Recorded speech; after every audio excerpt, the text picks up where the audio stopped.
Hello guys, तो welcome to our YouTube channel. तो बात करते हैं कि जो AITS हुआ था अभी। एक मिनट, 2 मिनट रुकना। हाँ, जो AITS हुआ था, जो कि 8 हुआ था, ओपन मॉक टेस्ट था जिसमें बहुत सारे लोग आए थे, हमारे सेंटर पे नहीं आए थे। नॉर्मली जो जिन्होंने ऑनलाइन है वही आए थे सर, ठीक है। तो बात करते हैं, ठीक है। सो फिजिक्स से स्टार्ट करते हैं, फिजिक्स से स्टार्ट करते हैं। फिजिक्स इन्होंने इजियर मतलब कि मॉडरेट टू इजियर साइड थे, ठीक है। इन्होंने सिग्निफिकेंट नंबर पूछ रखा। अब तुम देख लो कि कितने मॉडरेट आए थे, कितने टफर आए थे, कितने इजियर आए थे, ठीक है। और बताता हूँ, और इन्होंने direct Newton laws of cooling का फॉर्मूला पूछ रखा था, रिलेशन पूछ रखा था।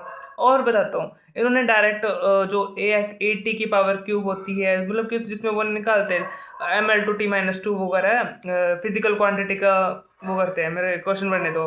Wait, displacement x of the particle depend on the t as equation, the physical quantity represent a and b respectively। जो वो उससे तो है ना, मेजरमेंट से जो चैप्टर 1 होता है, वो उससे आया हुआ था ये वाला क्वेश्चन। समझ नहीं आया क्यों दे दिया इन्होंने, ठीक है। एक वो क्वेश्चन भी आया था, मतलब थियोरेटिकल अब की बात ज़्यादा था कि तुम देख के सीधा आंसर लगाओ, ज़्यादा सोचने की जरूरत नहीं थी, ठीक है। इजी है तो मतलब कि न्यूटन लॉज ऑफ मोशन से दो क्वेश्चन आए थे। एक स्प्रिंग जिसमें लगा हुआ था, और एक जिसमें दो बॉक्स आपस में था। दो बॉक्स वाला तो जीरो था, दिख गया, मतलब देखते ही पता लग गया, ठीक है। Newton laws of motion strong है मेरा, मैंने कर दिए दोनों क्वेश्चन, सही भी थे, नो डाउट। जो स्ट्रॉन्ग था वो स्ट्रॉन्ग है ही मेरा, ठीक है। Okay, so let's. और इन्होंने मतलब कि वो भी कर रखा था, स्लोप भी निकाल रखा था, डिवाइड बाई dx करना था नॉर्मली। मैं स्टूडेंट से क्या पूछ रहे हैं बताओ, ठीक है। सो मतलब ये फर्स्ट था, मेरे को पता है कि ये जो फर्स्ट है ना वो इजियर आएगा। और जो इससे नेक्स्ट आएगा ना सेकंड, देखना देखना देखना, बिल्कुल ऐसे फट हो जाएगी, खिंड जाएगा सब कुछ, ठीक है। क्योंकि मेरे को पता है कि फर्स्ट फर्स्ट सेकंड ये मतलब इजियर बनाते हैं, पता नहीं क्यों। इन्होंने इंटेंसिव का भी फर्स्ट इजियर बना रखा था, और सेकंड पता नहीं कैसा मैंने दिया नहीं है सेकंड, ठीक है। क्योंकि मेरे को ट्रैवल करना था, कल मैंने एग्ज़ाम दिया, सीधा बस स्टैंड की तरफ भागा, एंड भागते ही बस, मेरे एक बस छूट चुकी थी, दूसरी बस मिली मेरे को, पता है। इतना वो लगा मेरे का, पैसा लगा दूसरे में बहुत ज़्यादा पैसा लगता है। पहले वो थी गवर्नमेंट थी, दूसरी प्राइवेट थी, ठीक है। सो जो होता है जैसा होता है, पर टाइम से पहुंच गया। मेन तो बात ये थी कि टाइम से पहुंचना था जहाँ मैं पहुंचना चाहता था, ठीक है। और अभी मैं शाम को ही आया था, जस्ट मतलब कि ये लगा लो कि अभी जैसे कि हुआ है ना, 8 बजे है, तो मैं 5-6 के बीच में अराउंड में आ गया था, ठीक है। सो ऐसा कुछ मेरी जर्नी रही कल, कितनी खतरनाक वाली जर्नी थी, मतलब कि चलो छोड़ो, पहले इसकी बात बताते हैं, ठीक है, इसका करते हैं ख़त्म, ठीक है। तो बात करते हैं कि इन्होंने जो एक क्वेश्चन था ब्रिटल वाला, स्ट्रेस स्ट्रेस स्ट्रेन वाला, वो मेरा इतना इजी क्वेश्चन था, तुम सोच नहीं सकते, और जो मैं गलत कर आया, बिल्कुल सोच नहीं सकते मैं गलत कर आया, इतना इजी क्वेश्चन था। पता नहीं क्यों मैंने सॉरी, ब्रिटल लगा दिया और आना था डक्टाइल। मैं थोड़ा कंफ्यूज रहता हूँ इन दोनों में। सो देखते हैं। और अब बात करते हैं कि तुम्हारा एक वो वाला पूछ रखा था, इलेक्ट्रॉन एक्साइटेड वाला, इन्होंने आंसर की में कुछ और लिख रखा है। आंसर की इन्होंने बहुत ज़्यादा मिस्टेक कर रखे हैं आंसर की में, जो मेरे पास आई आंसर के, जो टेलीग्राम पे से चुराई आंसर की, उसमें बहुत सारे आंसर के क्वेश्चन के आंसर गलत थे। ऑब्वियस सी बात, ऑब्वियस सी तो नहीं थी बात, पहली बार देखा है इतने ज़्यादा, मतलब बहुत, अब की बार तो बहुत ज़्यादा ही गलत कर रखे थे इन्होंने। मतलब जो मैं ये कह रहा था ना कि ये तो सिंपल सा क्वेश्चन, उन्होंने वही गलत कर रखा है। फिर मैंने गूगल पे चेक करा और भी जगह चेक करा, फिर देखा नहीं, इसी का आंसर की क्या गलत है। दिमाग इतना टाइम लगा आंसर की से चेक करने में भी, आंसर की खुद आंसर नहीं थे उसमें ढंग के, ठीक है। अब बात करते हैं कि इन्होंने वो पूछ रहे थे मेरे, एक ये अगर तुम्हारे पास कोई ट्रिक है ना, पोजिस्ट्रॉन, न्यूट्रिनो और एंटी न्यूट्रिनो, एंटी प्रोजेस्ट्रॉन, ये मतलब कि जो है ना, मेरे को बताना, मैं बहुत कन्फ्यूजन हूँ मास में, मास नंबर में। और जब प्रोटॉन स्प्लिट होता है तो उसमें से न्यूट्रिनो निकलता है, एंटी न्यूट्रिनो निकलता है, न्यूट्रॉन स्प्लिट होता है, मतलब कि जो स्प्लिटिंग का जो वो है ना, रेडियो एक्टिविटी का, कुछ ना कुछ बताना अगर हो तो तुम्हारे पास, ठीक है। थोड़ी मेरी हेल्प कर दो, बहुत ज़रूरत है इनमें तो, बहुत ज़्यादा ही, ठीक है। अब बात करते हैं केमिस्ट्री की। केमिस्ट्री की नो डाउट जो इन फिजिकल थी ना, फिजिकल ईजियर साइड थी। इनऑर्गेनिक मेरे को टफ लगी, शायद मेरे को नहीं, मतलब कि वो पी ब्लॉक का है ना, मेरा थोड़ा लूज ही रहता है पी ब्लॉक, पता नहीं क्यों। वो थोड़ा वीक था, तो ओवैसी बात है, उससे क्वेश्चन ज़्यादा गलत निकल गए मेरे गलती से। और ऑर्गेनिक मेरे स्ट्रॉन्ग नहीं होते हुए भी ऑर्गेनिक मेरे मैक्सिमम क्वेश्चन ठीक निकल गए, ठीक है। एक क्वेश्चन मतलब कि ये लगा लो, फिर मेरा एक क्वेश्चन गलत, दो क्वेश्चन गलत हो, यानी एक ही क्वेश्चन गलत हुआ है, एक मतलब कि जो नहीं, एक तो वो साइक्लिक ईथर वाला था, मैंने 8 बनाए उसके, और 8 मेरा करेक्ट, मतलब मेरे 8 ही बने। फिर देखा घर पे आके देखा तो नहीं, 10 था उसका आंसर, 2 रह गए, पता नहीं फिर से मतलब बने ही नहीं, अब घर पे आके नहीं बने, मेरे 8 ही बन रहे हैं, पता नहीं कैसे बना रखे हैं। ठीक है, एक वो डिस्टिलेशन अंडर रिड्यूस्ड प्रेशर वाला मैंने गलत कर दिया। सोडियम एक्सट्रैक्ट वाला था, मतलब सोडियम एक्सट्रैक्ट से मेरे दिमाग में आता है कि नाइट्रो पेरोक्साइड सल्फर कलर देता ना, सल्फर बेसिकली वॉयलेट कलर देता है। ठीक है, इन्होंने पर्शियन ब्लू कलर लिख दिया, मैंने पर्शियन ब्लू कलर की तरफ ध्यान नहीं दिया, बस ये देखा पर्शियन ब्लू कलर है, मैं सोचा ब्लू और वॉयलेट सेम सेम होता होगा, मैंने कर दिया, छोड़ो। गलत हो गया वो भी।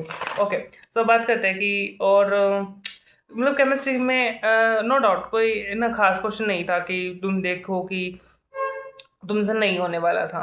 ठीक है, इन्होंने कुछ अगर कोई रिएक्शन ऐसी थी ना, जैसे कि ना पिन कोलोन रीअरेंजमेंट लिख रखा था, जो कि एनसीईआरटी में नहीं था। ठीक है, और क्लेजनेस्टर मतलब ये ही नहीं थी बस। ठीक है, तो मैचिट में दे रखा था, तो वैसे बात है एलिमिनेशन से हो जाने वाला था क्वेश्चन था, तो हो गया था।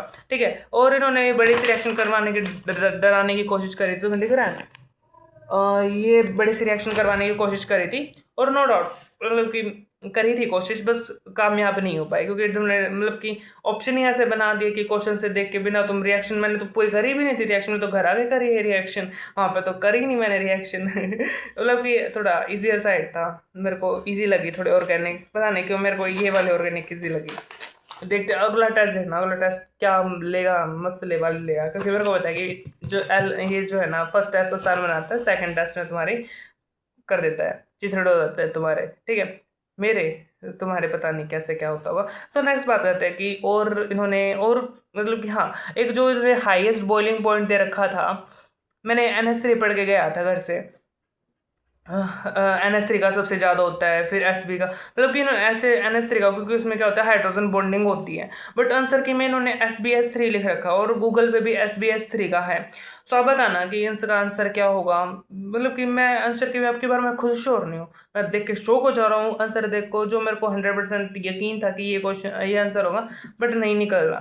ठीक है, तो शायद आंसर की भी हो सकती है मे बी, और मैं भी गलत हो सकता हूँ, इनऑर्गेनिक में मैं खुद भरोसा नहीं करता, मैं खुद भी नहीं रहता। ठीक है, तो बात करते हैं बायोलॉजी की टाइम भी कम बच गया, वीडियो का टाइम लिमिट होती है मेरी। ठीक है, तो बायोलॉजी की बात करते हैं, तो बायोलॉजी मतलब कि मेरी बायोलॉजी इसमें तो मतलब अब की बार सही गई है बायोलॉजी, नो डाउट अब की बार सही गई है, शायद पेपर आसान था थोड़ा, इस वजह से अच्छी चलेगी मेरी बायोलॉजी। हमेशा ये लगा लो कि अगर मेरी बायोलॉजी अच्छी हो ना, तो मैं मैक्सिमम मतलब कि ये लगा लो कि सब कुछ क्लियर हो जाए, मेरा नेट आज के आज क्लियर हो जाए, अगर मेरी बायोलॉजी में इसके अच्छे हो जाए। ठीक है, ओके, सो जो मैंने छोड़ के गया था प्लांट फैमिली, उससे 2 क्वेश्चन आए थे, और दोनों क्वेश्चन मैंने छोड़ दिए थे, नहीं उसमें से एक क्वेश्चन छोटा था और एक क्वेश्चन तुक्का मारा था, और तुक्का मेरे को पता ही है मेरा गलत होता ही है, तो ओबियसली बात है गलत होना था, और आगे से मैं करूँगा तुक्का नहीं लगाना है, बायोलॉजी का यही सीन है। ठीक है, और कुछ नहीं कर सकते भाई, तुक्का मैं तुक्का के बिल्कुल खिलाफ हूँ। ठीक है, और बायोलॉजी के क्वेश्चन मतलब कि अटपटे से तो लगे मेरे को, मतलब कि इन्होंने अटपटे थे, तो मतलब कि हाँ, एक जो ऑस्ट्रेलियन मार्सोपियल था और कस्कटी, मतलब जो होते हैं ना 2 टेबल बनी हुई है एनसीईआरटी में, ये मेरे को मतलब ये हर टेस्ट में एलन कह रहा हूँ, आकाश के हर टेस्ट में तुम्हें देखने को मिलती ही मिलती है। ठीक है, ये इसके बिना तो आकाश की टेस्ट सीरीज अधूरी ही है, अधूरी है। ठीक है, सो ये करके जाना था, और मैं करके गया था, और थोड़ी बहुत करके गया था, इतना ज़्यादा ध्यान नहीं दिया था, फिर गलत हो गया मेरा। ठीक है।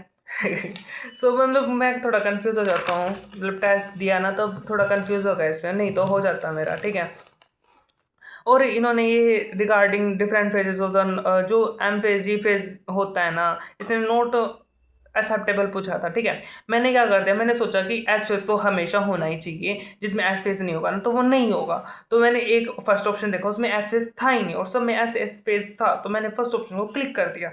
अब आंसर की में वो फर्स्ट आंसर को इन्होंने इनकरेक्ट मान लिया और थर्ड को करेक्ट माना है, तो मेरे को पता नहीं चल रहा कैसे इस क्वेश्चन को डील किया जाए। आपको बताना अगर आपने डील किया होगा तो, अच्छी डीलिंग जिसकी है ना वो बताना।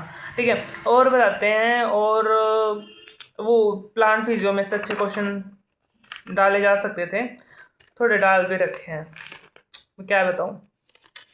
और ये टूनिका ब्लड वेसल्स का, टूनिका एक्सटर्नल, टूनिका मीडिया, मैं भूल गया वहाँ पर जाकर, फिर मैं भूल ही गया, फिर मैं लास्ट तक पता था कि मैं ये नहीं याद नहीं आने वाला मेरे को भूल ही गया अब तो।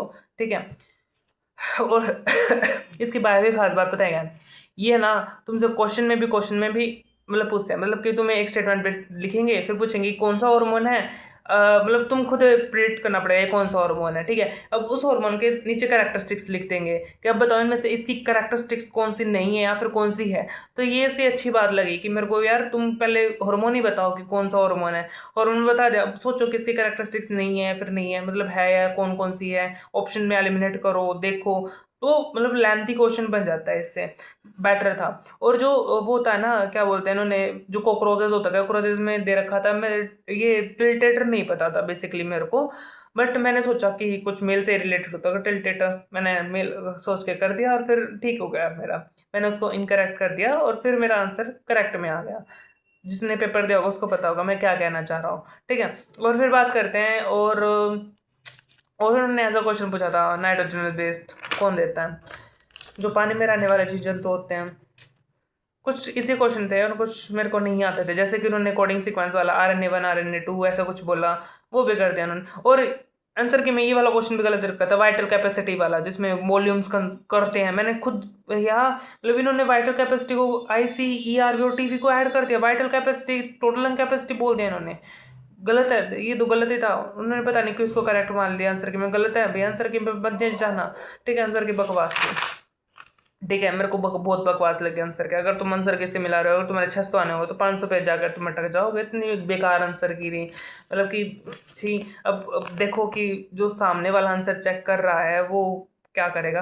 और इसमें एक क्वेश्चन था, मतलब कि मैं पूछना चाह रहा हूँ, जो ये होता है कैंसर है, सिस्टोटिक फाइब्रोसिस है, अल्जाइमर है, रूमेटॉइड आर्थराइटिस है, ये चार ऑप्शन एनसीईआरटी ने दे रखे और मेरे को चार ऑप्शन ही आते हैं, मैंने चार ऑप्शन करे और आंसर में ढूंढा A B C and E, ठीक है। अब जो इन्होंने डी ऑप्शन छुपा रखा था एम्फाइजिमा का, एम्फाइजिमा मेरे को लग रहा था कि एनसीईआरटी में नहीं है, तो आई डू हाँ extra effort to do the emphysema, नहीं था तो मैंने कर दिया। बट आंसर की में एम्फाइजिमा भी ले रखा है और गूगल पे भी एम्फाइजिमा बता रहा है, बट चैट जीपीटी इसका अपोजिट बता रहा है, वो कह रहा है नहीं एनसीईआरटी ने इतना ही लिख रखा, तो एनसीईआरटी का इतना ही करेक्ट है। तो देखते हैं, मेरा तो यही था, और आपका रिव्यू बताना कि कैसा रहा कैसा नहीं। तो मिलते हैं नेक्स्ट वीडियो में ही, तो नमस्ते। वीडियो को लाइक सब्सक्राइब जरूर कर देना।